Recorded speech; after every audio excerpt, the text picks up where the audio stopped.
জি আসসালামু আলাইকুম। আমি রাজীবুল মনি জুটন। আজকে আপনাদেরকে বাংলাদেশের অতি পরিচিত 4 ধরনের লোন সম্পর্কে আমি আপনাদেরকে একটু ক্লিয়ার করব। সেটি হলো ক্রেডিট কার্ড, খুবই একটি রিনাউন্ড একটি প্রোডাক্ট। সেকেন্ড হলো আপনার পার্সোনাল লোন সম্পর্কে বলবো। থার্ড হলো আপনার কার লোন, আমরা কার ক্রয়ের জন্য যে ঋণটি গ্রহণ করি। আর ফোর্থ হলো হোম লোন। আমি এই 4টি লোন সম্পর্কে আপনাদেরকে বলবো। আমি যদি প্রথম আসি ক্রেডিট কার্ড আপনার একজন ব্যক্তি বাংলাদেশের যারা চাকরিজীবী বা ব্যবসায়ী সে ক্রেডিট কার্ড গ্রহণ করতে পারেন। ক্রেডিট কার্ডের সর্বোচ্চ লিমিট হলো একজন ব্যক্তি সর্বোচ্চ 10 লক্ষ টাকার ক্রেডিট কার্ড গ্রহণ করতে পারে। সেকেন্ড যদি আসি পার্সোনাল লোন আমাদের দেশে একটি খুবই পরিচিত একটি লোন। সাধারণত চাকরিজীবীরা এই পার্সোনাল লোনটি অধিগ্রহণ করে থাকেন। সাথে সাথে ব্যবসায়ীরাও এই পার্সোনাল লোনটি তার ব্যক্তিগত বিভিন্ন প্রয়োজনের মেটানোর জন্য সেই পার্সোনাল লোনটি গ্রহণ করতে পারেন। সর্বোচ্চ একজন ব্যক্তি 20 লক্ষ টাকা পর্যন্ত পার্সোনাল লোন উত্তোলন করতে পারেন। তারপরে আসেন আপনার কার লোন।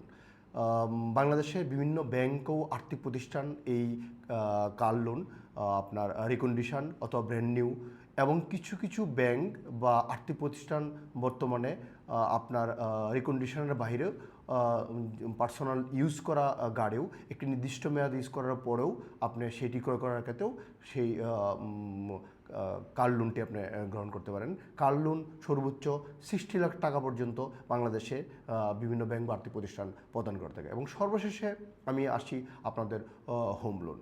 আপনার বাংলাদেশে বিভিন্ন ব্যাংক ও আর্থিক প্রতিষ্ঠান এই হোম লোনটি প্রদান করে থাকে।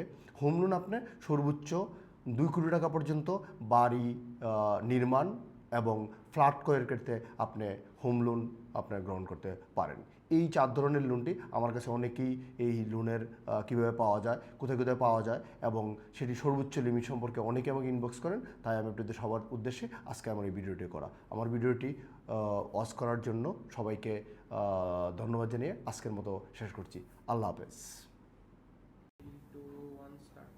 জি আসসালামু আলাইকুম। আমি রাজীবুল মনি জুটন। আজকে একটি ইম্পর্টেন্ট বিষয়ে আপনাদের সাথে কথা বলবো। আমরা কম বেশি ব্যক্তিগত বা ব্যবসায়িক বা অন্যান্য প্রয়োজনে আমরা ঋণ নিয়ে থাকি। সেই ঋণ নিতে যেয়ে কি আমরা অনেক সময় প্রতারণার শিকার হই। সেইটি থেকে কীভাবে মুক্তি পাবো আজকের ভিডিও দেখলে আপনারা সেই বিষয়টা ক্লিয়ার হতে পারবেন। আমরা কখনোই ঋণ নেওয়ার আগে আমরা কোনো ব্যাংক বা আর্থিক প্রতিষ্ঠানের যে কর্মকর্তা আছে তার বাহিরে কোনো ব্যক্তি বা প্রতিষ্ঠানের সাথে কখনোই আমরা কোনো ধরনের যোগাযোগ করব না। বর্তমানে ঋণ দেওয়ার জন্য প্রত্যেকটা ব্যাংকের নির্দিষ্ট অফিসার আছে, তাদেরকে আমরা রিলেশনশিপ অফিসার বা রিলেশনশিপ ম্যানেজার বলি। আপনারা তার সাথে কন্ট্যাক্ট করবেন অথবা সরাসরি ব্যাংক বা আর্থিক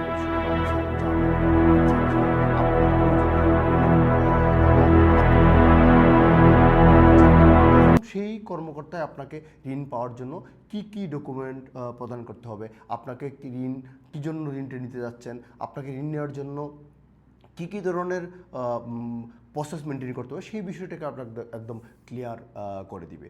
আপনি যখন ব্যাংক থেকে বা আর্থিক প্রতিষ্ঠান থেকে ঋণ নেবেন তখন আপনাকে হয়তো অনেক সময় কিছু পেমেন্ট আপনাকে করতে হয়, সিআইবি দিতে হয়, প্রসেসিং ফি দিতে হয়।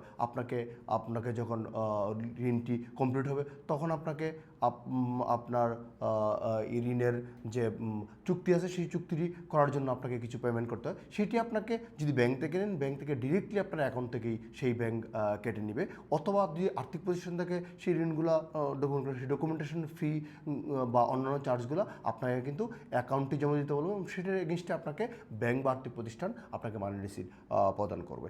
এর বাহিরে আপনি কোনো ধরনের অর্থ কখনোই আপনাকে ক্যাশ কোনো লেনদেন আপনি কোনো ব্যাংকার বা অন্য কোনো ব্যক্তির সাথে নাই, ব্যাংকার বা কোনো আর্থিক প্রতিষ্ঠান অফিসারের সাথে ক্যাশ লেনদেন করবেন না।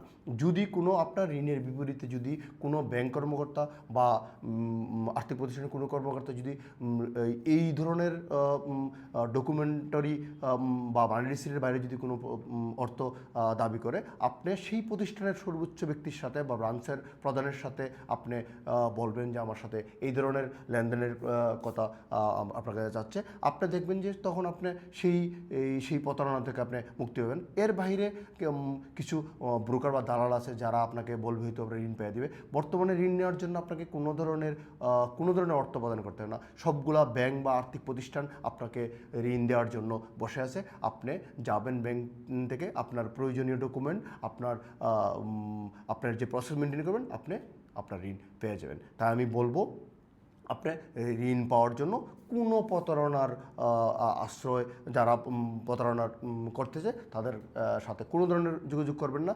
আপনি খুব সহজেই কোনো ধরনের অর্থনৈতিক লেনদেন, অবৈধ লেনদেন ছাড়াই আপনি আপনার ডিজায়ার ঋণটি পাবেন। আপনি যদি এই প্রসেসগুলো মেনটেন করেন, আপনি কখনোই প্রতারিত হবেন না। আমার এই ভিডিওটি দেখার জন্য আপনাদেরকে ধন্যবাদ জানিয়ে আজকের মতো শেষ করছি। আল্লাহ হাফেজ, আসসালামু আলাইকুম।